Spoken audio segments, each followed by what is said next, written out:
Hi friends, இன்றைக்கி நம்ம ரொம்ப சிம்பிளாக செய்யக்கூடிய மேங்கோ மில்க் ஷேக் தாங்க பார்க்க போகிறோம். ரொம்ப டேஸ்டியாக இருக்கும். இதுக்கு 3 பொருள் தான் தேவை. 2 பங்கனப்பள்ளி மாம்பழம் எடுத்திருக்கேன். 300 ml காய்ச்சி ஆற வச்ச பால். நீங்கள் வேணும்னா ஃப்ரிட்ஜில் கொஞ்சம் நேரம் வச்சு கூட யூஸ் பண்ணிக்கலாம். தேவையான அளவு சர்க்கரை.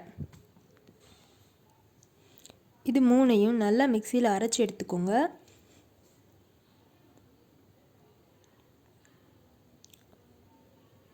ரொம்ப சிம்பிளாக ரெடி பண்ணிடலாம். குழந்தைங்களுக்கு ரொம்ப பிடிக்கும். இப்போ மாம்பழ சீசன் வேறு, ஸோ அடிக்கடி மில்க் ஷேக் போட்டு நல்லா என்ஜாய் பண்ணுங்கள்.